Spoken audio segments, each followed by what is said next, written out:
all right. What's up, Internet? My name is Gray, like the color, and I own Retro Exchange here in sunny Peoria, Arizona, known on eBay, whatnot, and beyond as Rex for short. And today on Rex Knows What's Awesome, non-sport trading cards. Okay, this is a gigantic topic. I could spend hours because it is vast and deep and wide. Trading cards have been a thing for over 100 years. I do have a master's in history, but I am not a trading card historian, so I don't know everything there is to know, but I do know that tobacco really is kind of the beginning. Some cigarette companies in the early days started inserting little trading cards of baseball players or circus people or vaudeville actors to help sell their products.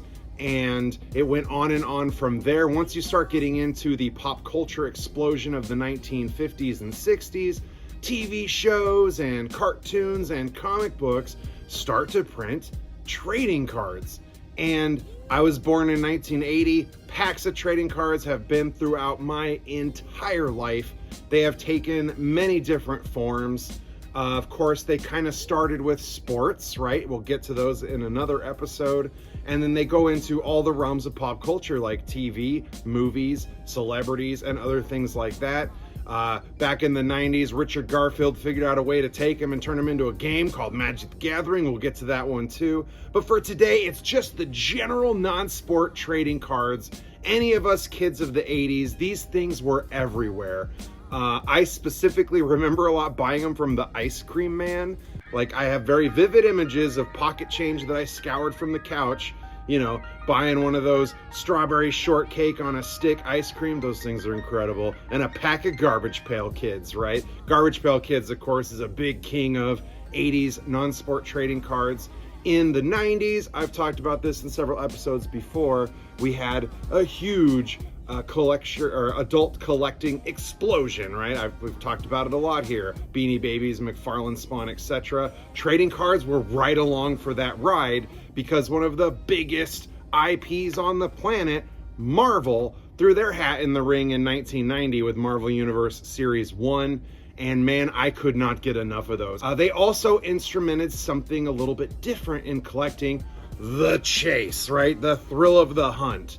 In the 90s, these card companies realized that they needed to give you some incentive to continue to go, right? Most of these, the sets are 80, 100 cards. Some of the Marvel ones are bigger. You can get into, 300 count card sets with some of the Star Wars where they're in multiple different colors in the 70s and 80s.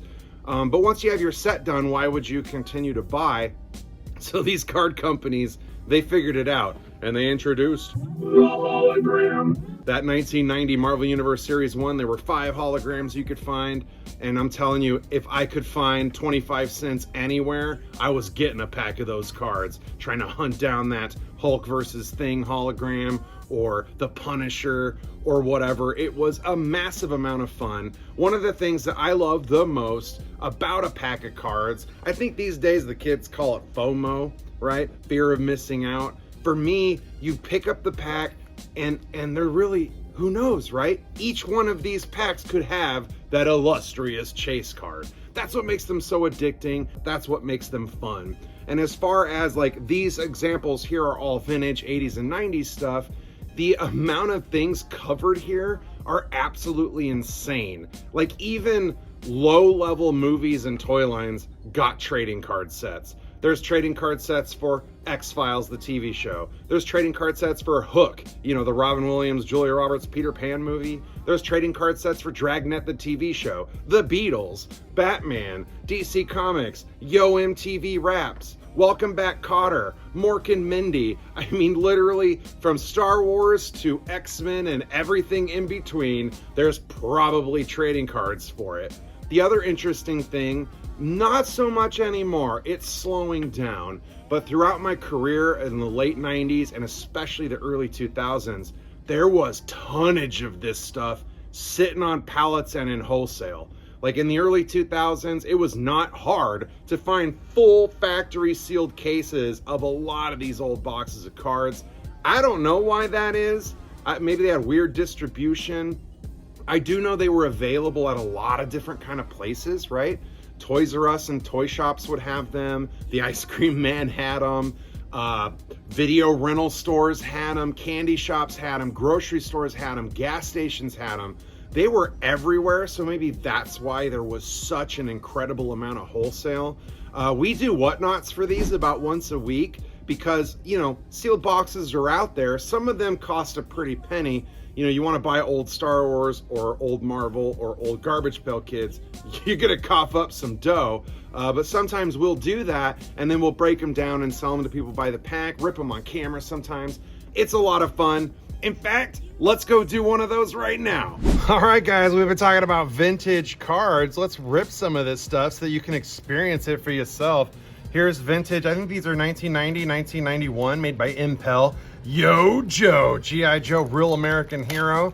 I can't wait to do Rex Knows What's Awesome G.I. Joe. That's gonna be a 2-hour movie. Look at the art on this. Marvel Comics, Law, General Flag. There's a whole set of these honor roll cards you can get. Mobile Missile System, Range Viper. Just look at this. There's just nothing like crisp, brand new vintage trading cards. This stuff just makes me happy. Look at all this artwork too. This artwork is unique to this card set. Most of this is the only place you're gonna see it. What a fun set to collect. That set does not have any chase cards, but this one does. Let's hit a hologram right here live on camera. I hope so. How fun would that be? This is the very first, well, that's not true. There's some from the 60s, but from the 90s big collecting bubble, this is the first set of DC cards. Why are some of these backwards? Weird.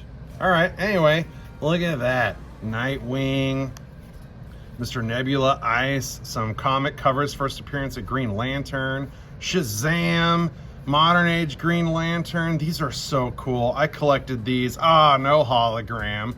Wah, wah. You know what, though? Like I talked about, it's addicting. I already want to go open another one and find a hologram for you guys. Oh, man, and then let's go way back to the 80s, 1989, Series 1 Ninja Turtles, and this one has gum in it. Are you guys gonna make me eat that again? I ate one live on Whatnot one time. Oh, am I gonna, let's think about it. Look at that, each pack gets a sticker, Master Splinter. Oh, look at that, Cowabunga dudes, brand new, pack fresh, mint condition. Oh, that's so cool. Non-sport trading packs are so neat.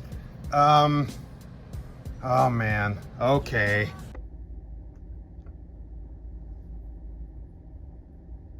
Okay, you know what? For those of you that have liked and subscribed and commented and all that stuff, helped me get this channel off the ground, this one's for you. I love you guys. I'm gonna eat some 40-year-old gum. Not excited. Let's find out. It just tastes like paper. It's very dry. It kind of just mashes into a wet powder. Oh, the longer it goes, the worse it gets. Okay, well, I hope you enjoyed this. Down in the comments, do you remember collecting these cards? Do you collect them now? What's your favorite non-sport trading card? Let us know. Let's get a conversation going. Non-sport trading cards are awesome. Thank you, congratulations, and enjoy.